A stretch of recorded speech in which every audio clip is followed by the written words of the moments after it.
अस्सलाम वालेकुम, आप देख रहे हैं प्रोग्राम लाइव विद मुजाहिद और मैं हूं आपका host Syed Sajid Hasan. Supreme court के 5 रुकनी बेंच ने पख्तूनख्वा और पंजाब के अंदर इंतखाबात के हवाले से अब फैसला कर लिया है कि 90 रोज़ के अंदर इंतखाबात होंगे। सुप्रीम कोर्ट ने अपने फैसले में कुछ कहा है कि 90 रोज़ के अंदर इंतखाबात कराए जाएं। इलेक्शन कमीशन 90 रोज़ में केपी और पंजाब के अंदर इंतखाबात का इनाकाद कराने में यकीनी तौर पर किरदार अदा करे और सुप्रीम कोर्ट ने आज का जो फैसला है वो 3-2 की अक्सरियत से सामने आया है। पार्लिमानी जमहूरियत में इंतखाबात अहम अंसर हैं। अदालत ने अपने फैसले में यह भी कहा है और आइन आम इंतखाबात से मुतालिक वक्त मुकर्रर करता है और किसी भी असेंबली के टूटने से, चाहे वो विफाकी हो चाहे वो सूबाई हो, 90 रोज के अंदर इंतखाबात कराना आइनी और कानूनी तरीका है जिसको सुप्रीम कोर्ट ने इंडोर्स किया है। और यही वो बात थी जिसके ऊपर इतना तनाज़ा खड़ा हुआ था। ये तनाज़ा अब सुप्रीम कोर्ट ने खत्म कर दिया है और इसके साथ साथ इसके असरात भी सामने आए हैं। तो असरात ये हैं कि सुप्रीम कोर्ट के इस फैसले के बाद तहरीक इंसाफ के सरबराह इमरान खान ने जेल भरो तहरीक मुअत्तल करने का ऐलान कर दिया है और साथ साथ उन्होंने अपने कारकुनान को हिदायत की है कि अब तमाम सूबों के अंदर, 2 सूबों यानी पख्तूनख्वा और पंजाब के अंदर तमाम कारकुनान जो हैं और जितने भी छोटे बड़े ओहदेदारान हैं वो इंतखाबात की तैयारियों का आगाज करें और भरपूर तरीके से पाकिस्तान तहरीक इंसाफ इंतखाबात में हिस्सा लेगी। कहा जा रहा था कि विफाक की जानिब से इस फैसले को तस्लीम नहीं किया जाएगा और कुछ इसी तरह का मिला जुला रद्दमल सामने आया। राना सनाउल्लाह साहब ने इस बारे में कुछ कहा और इसके अलावा मामन खुसूसी वज़ीर-ए-आज़म अता तारड़ ने कहा कि ये फैसला 4 दिन का है बजाय इसके कि 3/2। और राना सनाउल्लाह साहब ने इस हवाले से क्या कहा था? उन्होंने सबसे पहले तो कहा कि यह फैसला हुकूमत तस्लीम करती है और क्या कुछ उन्होंने कहा था जरा वो भी सुनिए। वफाकी हुकूमत जो है वो सुप्रीम कोर्ट के फैसले को बिल्कुल तस्लीम करेगी। सुप्रीम कोर्ट का फैसला जो है वो कॉन्स्टिट्यूशनली वफाकी हुकूमत के ऊपर बाइंडिंग है, लेकिन जो फैसला आया है वो उसमें इख्तलाफी राय आया है और उसमें जजेस ने अपना अपना फैसला दिया है, अपना अपना ऑर्डर दिया है। और इस वक्त जो फैसला मेजॉरिटी डिसीजन है जो 4-3 से है, उसने वो पटिशन जो है वो की गई थी कि ये इलेक्शन की डेट दी जाए, उन पटिशन को जो है वो कबल अज़ वक्त करार दिया है और हाई कोर्ट में पेंडेंसी की वजह से उनके ऊपर सो मोटो नोटिस लेने को जो है वो गलत करार दिया है और इन एप्लीकेशन को जो है वो मुस्तरद किया है।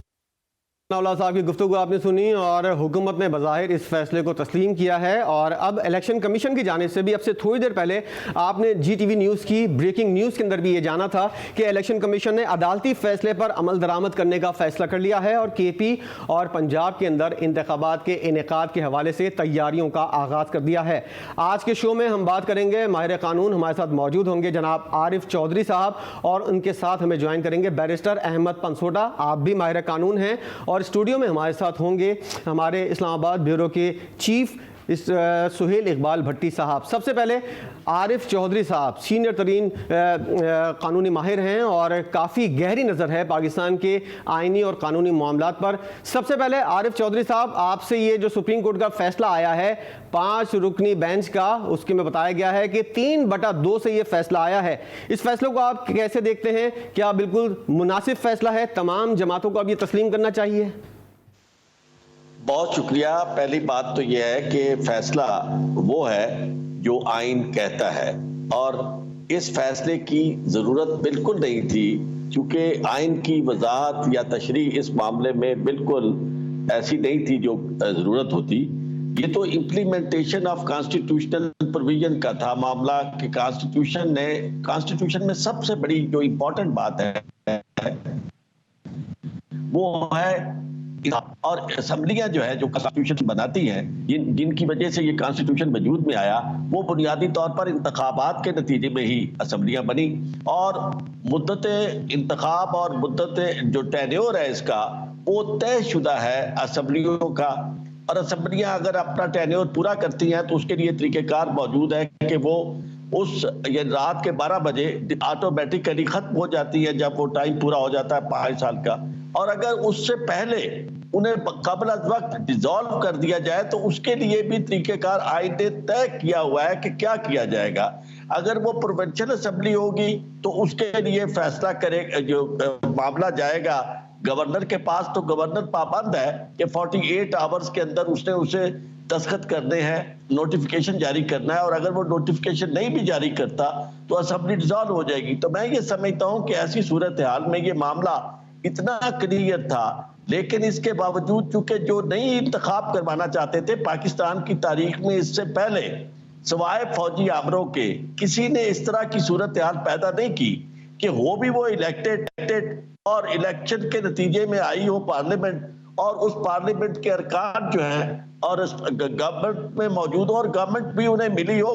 सुप्रीम कोर्ट की जजमेंट की रोशनी में, जहां आर्टिकल 69 के एम्बार्गो के बावजूद सुप्रीम कोर्ट ने मुदाखलत की और फैसला ये कर दिया कि वोट ऑफ नो कॉन्फिडेंस होगा। वो वोट ऑफ नो कॉन्फिडेंस के नतीजे में गवर्नमेंट लेके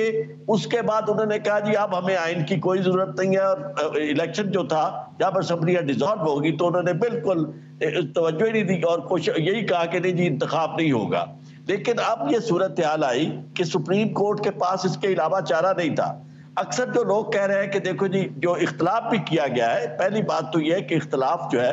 ये हमेशा होता है फैसलों में, इससे पहले भी फैसले इस तरह के जो पॉलिटिकल मामलात में आए वहां इख्तलाफ मौजूद था। तो इख्तलाफ करने वाले जजेस जो है उनको इख्तलाफ का हक हासिल है, लेकिन फैसला जो है वो वही होता है जो अक्सरियत करती है, और अक्सरियत के फैसले को फैसला कहा जाता है। बाकी इख्तलाफी नोट जो है वो एकेडमिक वैल्यू के तो होते हैं, उन्हें पढ़ा जाता है, उससे गाइडेंस ली जाती है, और उससे उसे देखने के लिए आप मिसाल के तौर पे भी पेश करते हैं कि फलां जज साहब ने अपना ये नुक्ता नजर पेश किया था इस मामले में, लेकिन जो बाइंडिंग हैसियत है वो उस फैसले की, और ये तरीकेकार जो तय किया है वो सुप्रीम कोर्ट रूल्स ने किया है कि चीफ जस्टिस साहब जो है वो कॉन्स्टिट्यूट करेंगे बेंच, और इस मामले में किसी और का इख्तियार नहीं है। मैं ये समझता हूं कि जब बेंच कॉन्स्टिट्यूट हो गया और उस पर जो एतराज था वो भी खत्म हो गया, तो फिर उसको इस तरह ये कहना जिस तरह आज वजीर कानून ने कहा या उनके बाकी लोगों ने कहा कि ये तो जी फैसला जो है वो अक्सरियत ने मुस्तरद कर दिया था, ये जहन में रखना चाहिए कि वो अक्सरियत जो बैठी हुई है, जजेस जो फैसले के अंदर मौजूद नहीं है, उनकी राय को ये अहमियत हासिल नहीं है कि उनकी जो भी राय हो उसको ये कहा जाए कि क्योंकि जी 7 लोग या इतने लोग जो थे उनमें से इतने लोग जो थे वो इख्तलाफ कर रहे थे, वो इख्तलाफ उनका सिर्फ उस सूरत में काउंट होगा जब वो अदालत बन के बैठे, बेंच में बैठे, और बेंच में बैठकर दोनों पार्टियों को सुने और सुनने के बाद वो फैसला करें, उस वक्त उनका इख्तलाफ जो है वो मैंने रखेगा। अदरवाइज इसकी हैसियत जो है वो ऐसा इसे मुतराजा बनाने की कोशिश जो है, मैं ये समझता हूँ कि ये आइन के साथ बेवफाई है, और खास तौर पर इस सतह पे बैठे हुए लोग, वजीर कानून जैसा शख्स जो है जिसकी इतनी बड़ी जिम्मेदारी है, वो इस तरह की बात कहता हुआ अच्छा नहीं लगता। आरिफ साहब साथ रहेगा, अहमद पनसोटा साहब भी हमारे साथ मौजूद है, उनको भी शामिल गुफ्तगू करेंगे। बैरिस्टर साहब, जैसा कि आरिफ चौधरी साहब ने कहा कि इतना वाज़े तौर पर आइन के अंदर लिखा हुआ है, इसकी तो जरूरत ही नहीं थी, सियासी जमातें बैठती और फैसला कर लेती। इतना वाज़े, और मुझ जैसा तालिब इल्म भी इस चीज़ को देख रहा है कि 90 रोज़ के अंदर कोई भी असेंबली टूटती है उसके इंतखाबात लाजमी होने चाहिए। क्या वजह है कि सियासी जमातें हर बॉल जो है वो सुप्रीम कोर्ट के अंदर फेंक देती हैं, और जब वहां से कोई फैसला आता है, किसी के हक में आता है, किसी के खिलाफ आता है, तो फिर उस फैसले का मजाक बनाया जाता है? क्यों ऐसा सियासी जमातों की जानिब से होता है आपकी नजर में? बड़ी देर से इस चीज पर अपनी पोजीशन पर कारबंद हूं कि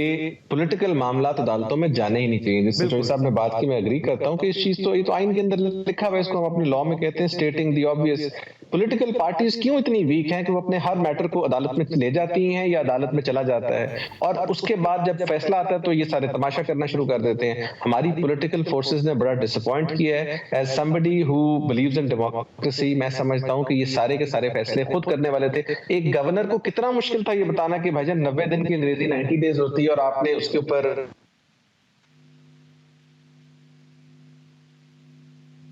जी, गालिबन अहमद पनसोटा साहब से कुछ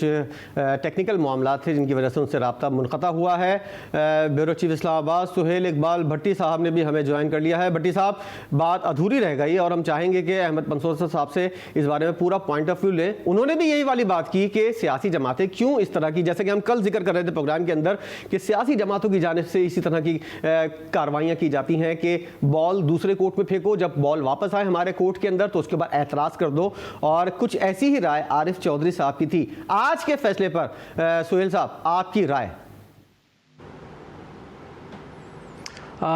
पूरी कौम की निगाहें आज जमी हुई थी सुप्रीम कोर्ट ऑफ पाकिस्तान के ऊपर, और जब ये इस मामले के ऊपर आज खुद नोटिस लिया गया था उस दिन भी इसके ऊपर तक कोई दूसरी राय नहीं थी आइन की। आप तशरीह कीजिए या किसी भी हवाले से कि इलेक्शन 90 दिन के अंदर नहीं होने चाहिए, इसके ऊपर तो मेरा नहीं ख्याल कि कोई एम्बिग्विटी थी या उसके ऊपर किसी का मतलब ये हो कि नहीं जी कोई और भी पॉइंट आइन में दर्ज है, ये बात तो क्लैरिटी के साथ थी। लेकिन जब आज खुद नोटिस हुआ तो सब निगाहें इसलिए भी वहाँ पर जमी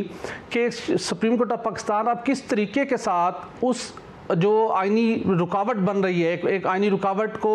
दूर करने के लिए जो मुख्तलिफ ताकतें इसके अंदर इन्वॉल्व हैं, ये मुख्तलिफ इख्तलाफ राय आ रहा है, मुख्तलिफ स्टेक होल्डर्स की कोऑपरेशन नहीं हो रही, तो उस आइन की शिक को इम्प्लीमेंट करने के लिए सुप्रीम कोर्ट ऑफ पाकिस्तान और उन रुकावटों को दूर करने के लिए क्या ऐसा कह सकती है कि वाकई ही इलेक्शन 90 रोज़ के अंदर हो जाए। मेरी नाकिस राय के अंदर जिस दिन आज खुद नोटिस हुआ था, जो पोजीशन उस दिन थी, आज अगेन हम उसी जगह पर खड़े हुए हैं। और कल हमने जैसा कि अपने प्रोग्राम में कहा कि इस मामले को अगर हल होना था बेहतर तरीके से, इत्तफाकी राय से, अफाम तफहीम से, तो वो यही तरीक़ेकार हो सकता था कि जहाँ पर तमाम पॉलिटिकल पार्टीज़ बैठ के इस मामले को तय करती और नौबत इस नहज तक आने ही ना देते। लेकिन मामला और नौबत इस नहज तक आ गई और उसके बाद हमने देखा कि खुद नोटिस भी हो गया। मेरी गुजारिश ये है कि हम इंतखाबात क्यों करवाते हैं? जब भी हम माजी में हम देखते हैं या अभी भी जो सूरत हाल बनी हुई है, जो तनाज़ा बना हुआ है, सियासी तनाज़ा बना हुआ है, अदम एतमाद का मामला है मुल्क के अंदर,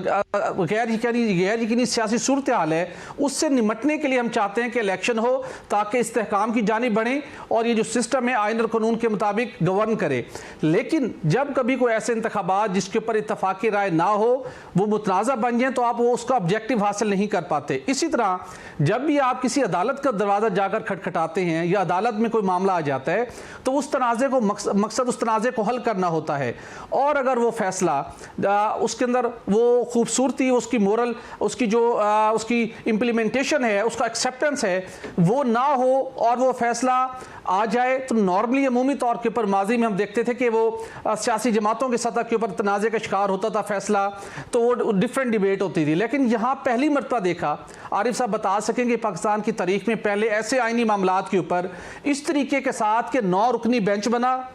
शदीद किस्म के एतराज़ात है 2 जजेस के ऊपर, उसके बाद 2 जजेस उस इख्तलाफ की वजह से और 2 जजेस अपने नुक्ता नज़र की वजह से अलग हो गए। उसके बाद जो बाकी बेंच बचा 5 में से, उसमें से 2 ने इख्तलाफी नोट लिखा, 3 ने फैसला दे दिया, और अब वफाकी हुकूमत अपनी तशरीह ये कर रही है कि इसके अंदर हम देखें तो 4 जजेस ने इसको मुस्तरद कर दिया। भट्टी साहब, यही जो आपने जो बात की ना आपने कि 9 रुकनी बेंच टूटा, उसके बाद इस तरह के 5 रुकनी बेंच बना और उसके बाद 2 जजेस ने इख्तलाफी नोट लिखा। आरिफ साहब हमारे साथ मौजूद हैं, ज़रा उनसे भी राय ले लेते हैं। आरिफ साहब, पाकिस्तान की तारीख में इस तरह कभी हुआ है कि इस तरह बेंच टूटा हो, उसके बाद जो राय आई हो उसके ऊपर भी तनाज़ा हो गया हो, और आपको लगता है कि तनाज़ा हल हुआ है या मज़ीद पेचीदा हो गया है मामला? देखें, इस बात को हमें बिल्कुल इस पस मंजर में देखना चाहिए कि ये कोई ऐसी बात थी नहीं जिसकी समझ नहीं आ रही थी, और मैं नहीं समझता कि ये जो पीडीएम है वो इस बात को समझती ना हो। लेकिन ये बात मैं काफ़ी अरसे से ये अर्ज कर रहा हूँ कि उन्होंने ये तय किया हुआ है कि उन्होंने इलेक्शन नहीं होने देना, और वो इस सूरत हाल में वापस भी नहीं जाना चाहते, क्योंकि मलबा जो है वो काफ़ी सारा बैगेज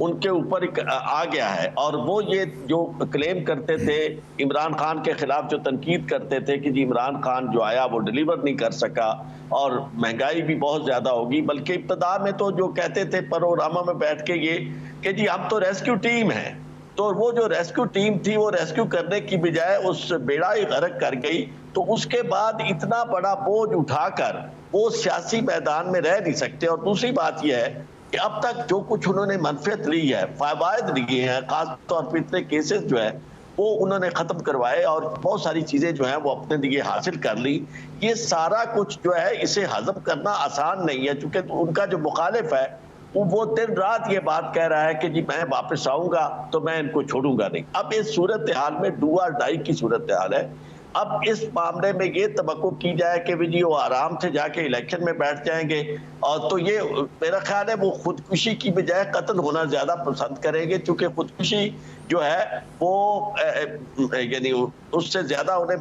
बात वो नहीं हासिल हो सकती जो कत्ल होने से है। क्योंकि कत्ल होने से ये होता है कि आपके लिए लोगों की हमदर्दियां आ जाती है। लोग कहते हैं कि जनाब ये देखे जी वो जो उनके ज़हन में इस वक्त बात है कि जिस तरह इमरान खान को प्री मैच्योरली हटाया गया तो नतीजा ये हुआ कि वो इतना पॉपुलर हो गया कि आज वो हर इलेक्शन जीत रहा है। तो वो भी ये समझते हैं कि ऐसी सूरत हाल बना के जाएं जिससे ये हो कि हमारे लिए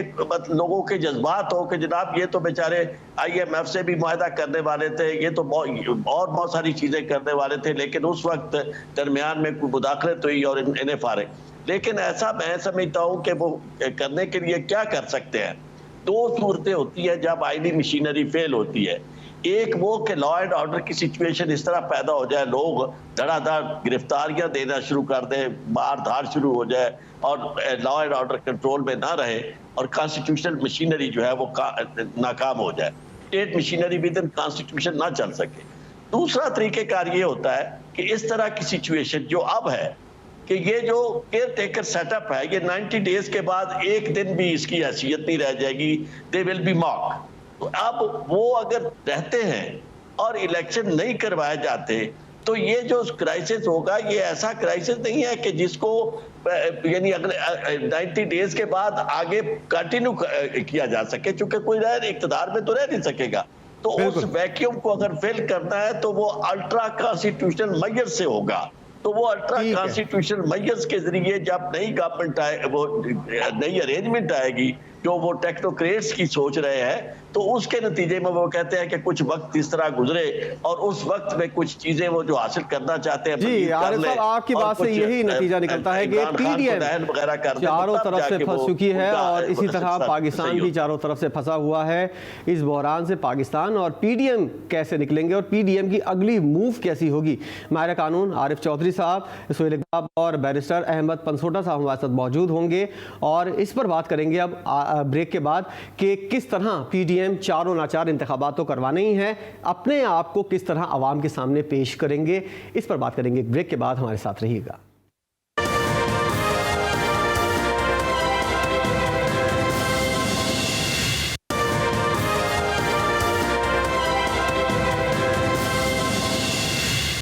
वेलकम बैक। हम बात कर रहे हैं सुप्रीम कोर्ट के फैसले की, जिसको अब तमाम जमातों को तस्लीम करना है और PDM समेत जो जमातें हैं उसके अंदर 13 रुकनी जमातों का जो ये इत्तेहाद है ये अब तजब्जुब का शिकार हो गया है। अब इनकी अगली मूव क्या होगी, इस पर बात कर रहे हैं। आरिफ चौधरी साहब माहिर कानून हमारे साथ मौजूद है, जबकि सुहेल इकबाल भट्टी और अहमद पनसोटा साहब भी हमारे साथ मौजूद हैं।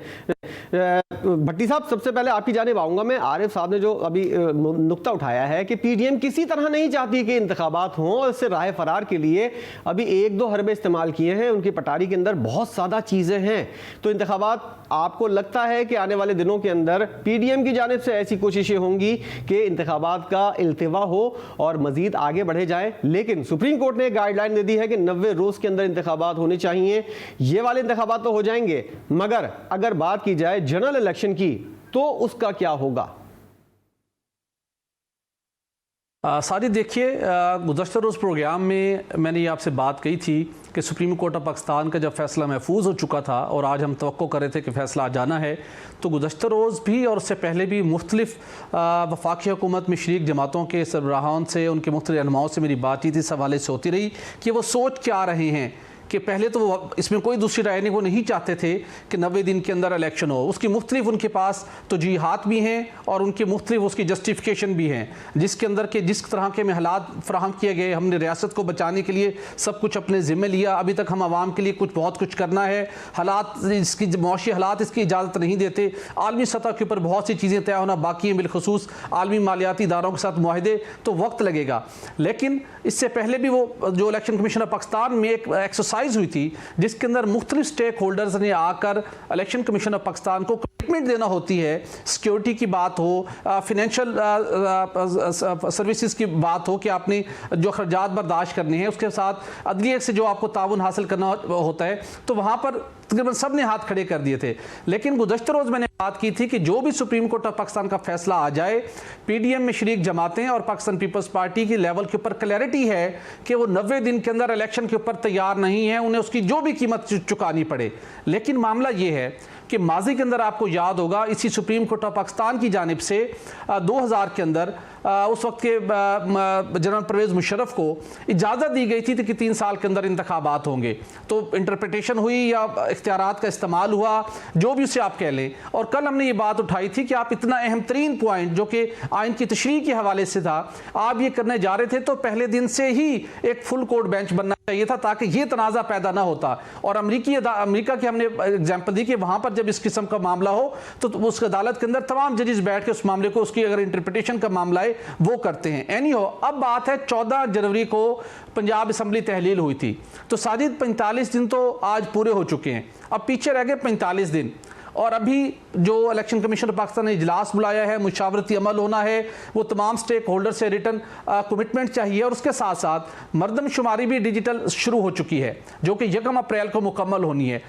इस तमाम तनाज़ुर को अगर हम मद्देनज़र रखें और जो पीडीएम में शरीक जमाते हैं उनकी जो रीजनिंग है उसको मद्देनज़र रखें, तो मुझे तो इलेक्शन होते दिखाई नहीं दे रहे 90 दिन के अंदर। तो अल्टीमेटली अदालत ने भी, जब इस समाअत का सिलसिला जारी था, तो वहाँ पर अदालत ने ये बात रिमार्क्स में सामने आई कि अगर मुद्दत में इजाफा होना है तो ये इख्तियार अदलिया के पास है, लेकिन उसके लिए आपको ठोस वजूहात देना होंगी। मुझे लगता ही है कि अब इलेक्शन कमीशन ऑफ पाकिस्तान जो सारी एक्सरसाइज कर रहा है, जिसमें दोबारा वफाकी और सूबाई इदारे वहाँ पर आके सारे इस प्रोसेस का हिस्सा बनेंगे, और जब दोबारा मामला अल्टीमेटली जाएगा ये मामला सुप्रीम कोर्ट ऑफ पाकिस्तान में, तो वहाँ पर वो रीजनिंग अब शायद आने वाले दिनों में सामने आए कि ये वो ठोस वजूहात हैं जिसकी वजह से इलेक्शन नहीं हो सकते। कुछ ठोस वजूहात का जिसको जवाब बनाकर पेश किया जाएगा। आरिफ चौधरी साहब, जैसा कि आपने सुना सुहेल इकबाल भट्टी साहब का तज्जिया, और उनकी नज़र में अभी भी बहुत सी वजूहात ऐसी हैं जिनको ठोस बुनियाद पर पेश किया जाता है,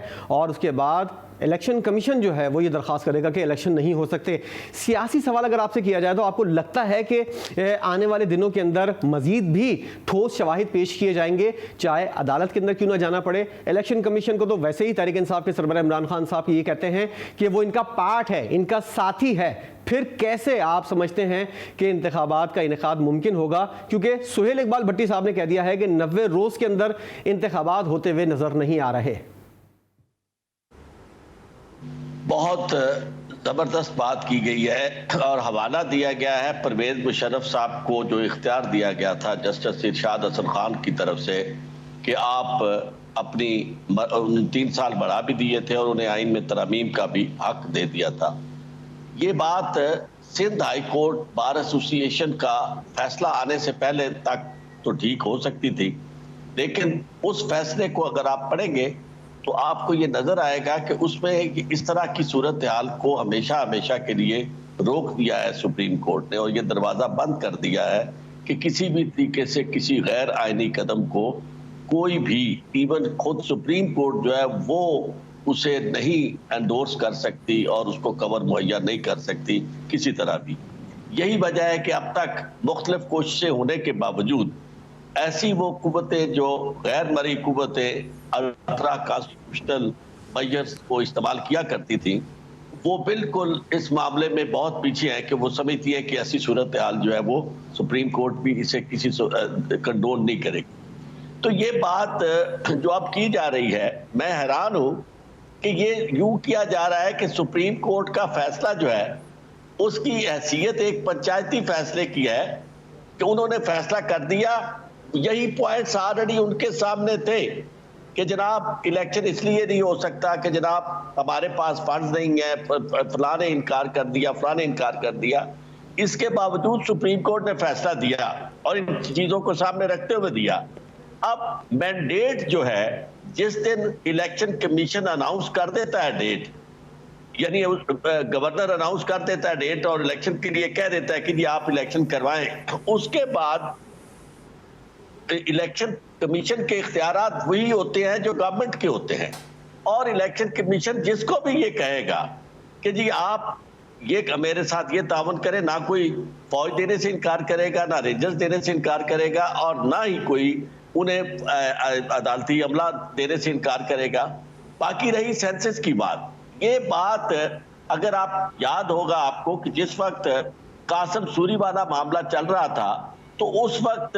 बिल्कुल इंटरेस्टेड थी सुप्रीम कोर्ट के इलेक्शन जो है वो करवा दिए जाए, और जिस तरह की सिचुएशन बाद में आई इसे वो देख रही थी, और बार बार कमेंट्स भी इस तरह के ऑब्जर्वेशन भी आ रही थी कि लोगों इसमें बड़ी बेचैनी पैदा होगी, और वो बेचैनी पैदा हुई। लेकिन हुआ क्या कि उस वक्त ये इलेक्शन कमीशन जो था, चीफ इलेक्शन कमिश्नर ने जाके कहा कि जी हमें कम से कम 6-7 महीने लगेंगे मर्दमशुमारी करते हुए, और ये काम इतनी जल्दी हो नहीं सकता जी। तो अब वो 6-7 महीने भी गुजर गए, 10 महीने भी गुजर गए। ये बातें इस वक्त इस स्टेज पे कॉन्स्टिट्यूशन को इम्प्लीमेंटेशन से नहीं रोक सकती, नहीं रास्ता बना सकती। सिर्फ एक रास्ता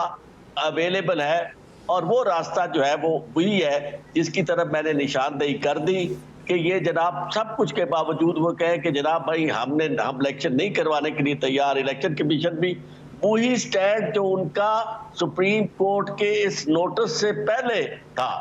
जी। उसको कायम रखे, और ये ध्यान में रखना चाहिए कि ये सुप्रीम कोर्ट का सिर्फ सुबह मोटो नोटिस नहीं था, इसमें पेटिशनर भी थे। इसमें Islamabad high court bar association petitioner थी, इसमें स्पीकर जो थे रेलेवेंट सूबाई असेंबलियों के वो भी पेटिशनर थे। तो अगर आप फैसला देखेंगे तो उसमें सुओ मोटो भी लिखा हुआ है, और नीचे 2 पेटिशंस की भी बात है। तो इस सूरत हाल में अगर फैसला आने से पहले ये सारी बातें होती तो फिर कुछ और था। जब फैसला आ गया उसके बाद किसी को ये ना हिम्मत हो सकती है और ना कोई जुर्रत कर सकता है सिवाय इसके कि वही बात के जो पॉलिटिकली खुदकुशी करने के लिए तैयार हो। और मैं आपको एक और अर्ज करूं जाते जाते इस मामले पे बात करते हुए, कल रात इलेक्शन ये सुप्रीम कोर्ट का फैसला आने के बाद एक ही चैनल पे मेरे साथ JUI के कामरान मुर्तजा साहब भी मौजूद थे, और उन्होंने बड़ा खुल के कहा कि देखिए जी हमारा रवैया तो ये है कि हम तो आइन और कानून पे अमल करते हैं, और यही वजह हुई कि जनाब जो पेटिशन दी गई थी कि ये फुल कोर्ट इस पे फैसला करे और ये बेंच जो है ये ना सुने, वो हमने विड्रा कर दी। अब ये विड्रा करने का मतलब और ये कहना मंसूर अवान की तरफ से जो PDM के एक कंपोनेंट गवर्नमेंट को कर रहे थे रिप्रेजेंट नून को, उन्होंने कहा जी हम तो इस बात का इंतजार कर रहे थे कि ऐसा लम्हा आए कि जब हम बैठ के फैसला करें। तो अगर इसका इंतजार कर रहे थे, और दूसरा जो है यानी ये जस्टिफिकेशन तो कोई वहां असर्ट ही नहीं की गई कि जनाब किसी की तरफ से कि जी इस वजह से इलेक्शन नहीं करवाए जा सकते। हाल बता ये जरूर सामने आया कि मरियम नवाज साहिबा ने कहा 2 प्रोग्रामों में ये बात कह दी कि जनाब मैं उस वक्त तक इलेक्शन नहीं होंगे जब तक वो सारी चीजें जो सुप्रीम कोर्ट ने की है नवाज शरीफ साहब के खिलाफ वो अनडन नहीं हो जाती। कोई ना कोई जवाब यकीनी है तौर पर आरिफ साहब पेश किया जाएगा। ऐसी बात कि अब तो और सुप्रीम हाँ, कोर्ट जो है ये बहस हम समेटेंगे आरिफ साहब, ये बहस हम समेटेंगे ब्रेक के बाद। और उसके अंदर ये कुछ जानने की कि अब पाकिस्तान तहरीक इंसाफ के पास क्या ऐसे पॉइंट्स हैं, क्योंकि उन्होंने जेल भरो तहरीक को तो ख़त्म कर दी है और उसके बाद अब इलेक्शन की तैयारियों की जानिब वो जा रहे हैं। इंतखाबात का इनेकाद सबसे ज़्यादा बड़ा मुतालबा तहरीक इंसाफ का था। इंतखाबात के इनेकाद में अगर इल्तिवा होता है तो तहरीक इंसाफ की क्या मूव होगी, ब्रेक के बाद इस पर बात करेंगे। हमारे साथ रहिएगा।